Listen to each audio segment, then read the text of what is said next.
everybody. You're listening to Westchester Talk Radio, produced by Sharp Creative and made possible by Entergy, Indian Point Energy Center, White Plains Hospital, Lapolis Electric, Hightower Westchester, and Park Sterling Realty. Today, I have the pleasure of speaking with Elizabeth Bracken-Thompson, who's a local legend, let's just put it that way, 30 years working for Thompson Bender. First of all, Elizabeth, good morning. Welcome to the show. Good morning, Andrew. Thanks for having me. Yes, it's my pleasure. Really, it is. You know, I know certainly we go way back, but I do want to just get into a couple of things here. You went to the College of New Rochelle. You went to Fordham University. You got your master's at the College of New Rochelle. You made a career at the Journal News. I think you helped launch USA Today, if I'm not mistaken, somewhere along the way. And then, of course, you entered the doorway at Thompson Bender some 30 years ago. And, you know, you guys just have a whole long laundry list of accolades that we can get into. But an award-winning advertising and public relations agency you are. You'd be hard-pressed to find somebody who doesn't know you or know the firm. And that's certainly a credit to you. So it's a pleasure to speak with you this morning. And Elizabeth, I just wanted to get into, this is isolation therapy, by the way. We're calling it isolation therapy. This is episode number 6. So I have the honor of having you on for episode number 6. So welcome. How are you doing personally? How are you doing in isolation? How's Jeff doing? How are things at home? Well, thanks for asking, Andrew. You know, it's pretty incredible. Thompson Bender, we have a team of professionals. We're based in Briarcliff Manor, and we saw this tsunami coming. So we did some preparation so that 4 weeks ago on Monday, it was actually the day before St. Patrick's Day, March 16th. We decided to all break apart and work remotely, but everything was in place. And so we began for the first time communicating and working with our clients remotely the way we're talking today and the way, frankly, you know, the country has adapted. And so I actually don't feel that isolated. Our days are extremely busy. We have meeting after meeting after meeting. And to some degree, I think in a very strange way, we're communicating more proactively now than we were before. Isn't that interesting? Yeah. You know, look, we wouldn't trade this for anything in the world, but certainly it has, it's made us have to adapt in certain ways. And, you know, like you said, you've prepared for it. You know, kudos to you for doing so. What's it like for the staff?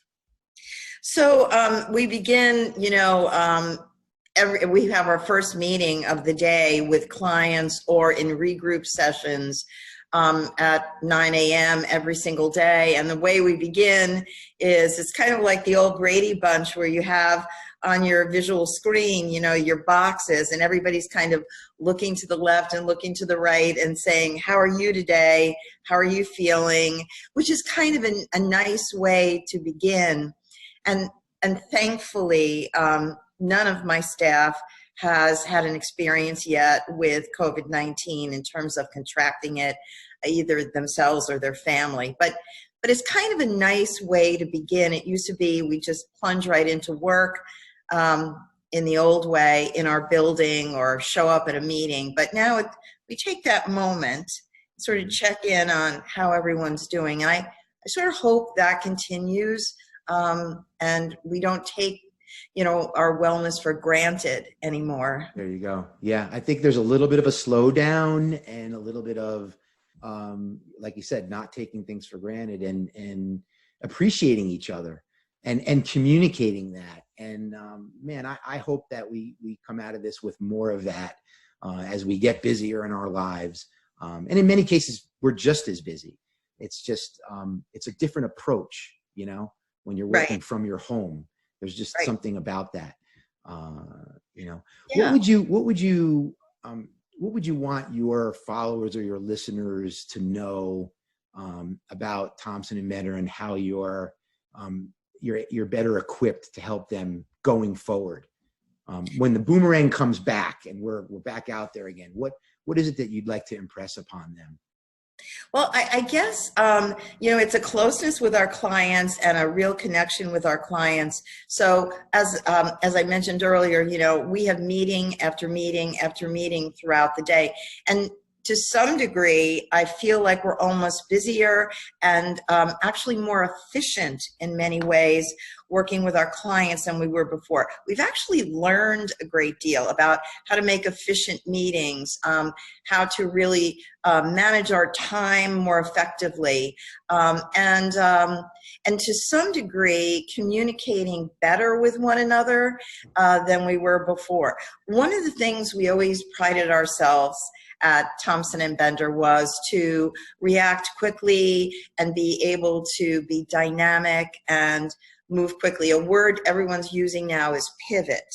And we were always really proud of our ability to do that. You mentioned earlier that I began my career at a newspaper, and a newspaper was always dealing with deadlines and breaking news, and you created a new product basically every day. Mm-hmm. You got the news, you put it together, you wrote it, you printed it, you distributed it.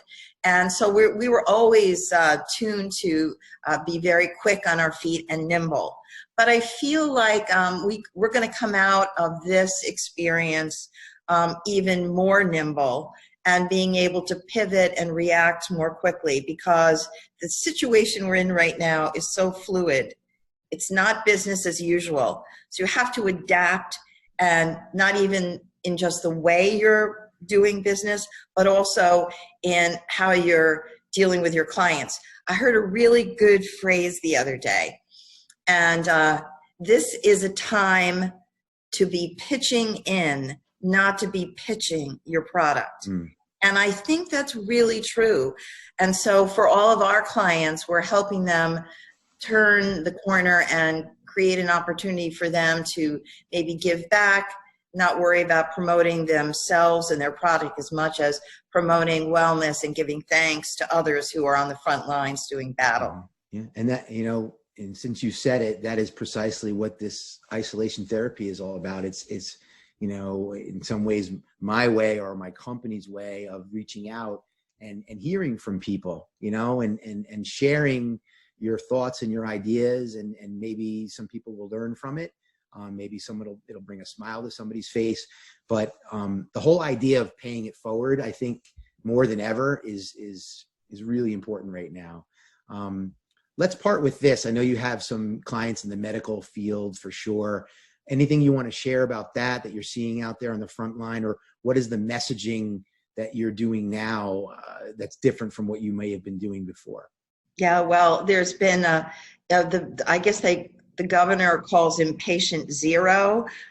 Patient zero was the New Rochelle man who contracted the disease first here in Westchester County. And he was brought, his friends drove him to New York Presbyterian Lawrence Hospital in Bronxville, which happens to be one of our clients. And so we were very tuned in to the whole situation from the very beginning. And so maybe that's why we were so prepared as we had to start working remotely, because we were seeing what was evolving so quickly.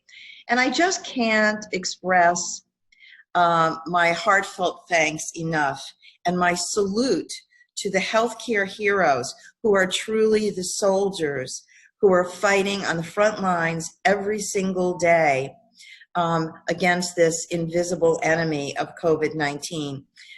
We all loved our first responders and learned to pay tribute to them after 9/11.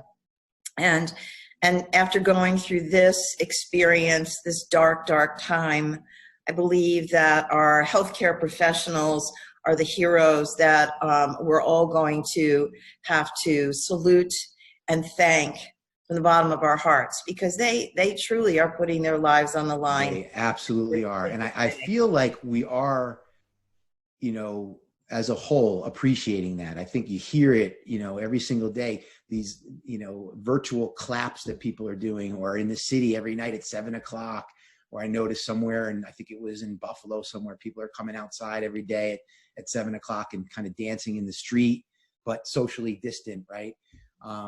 So it's those kinds of things that certainly warm your heart, and let's hope that we never forget all of those folks, and that they're there every day doing it, right down to the people who are delivering the food, right? Or the Correct. UPS drivers that are getting everything to our doorstep to help us, stay in quarantine or in isolation. So Well, you're so right. a lot of special people out there. You mentioned the food piece of it, and I know I keep reading, as we all do, about the ones who are really suffering so much, and were hit the hardest in the beginning were the restaurants and our all of our restaurant friends and the friends in the world of hospitality and travel. And I think like Westchester Medical Center has created a program called Meal Train, and they are actually, as an organization, going out and ordering food from the restaurants that had to just resort to takeout food, but they are buying food and having it delivered to all the healthcare professionals who work for them at Westchester Medical Center every day. So it's that symbiotic relationship of others helping others, and that's, I guess, a positive outcome from this that I hope we all remember and see a silver lining in this dark time. I couldn't agree more, my dear friend. Elizabeth Bracken-Thompson, Thompson Bender, more than 30 years creating award-winning work. An absolute pleasure speaking with you and getting a chance to see you, truthfully. I want to remind people they are listening to Westchester Talk Radio, produced by Shark Creative and made possible by Entergy, Indian Point Energy Center, White Plains Hospital, Lapollis Electric, Park Sterling Realty, and High Tower Westchester. Don't forget, be strong, be safe, create, and innovate. We'll see you soon on our next episode of Isolation Therapy.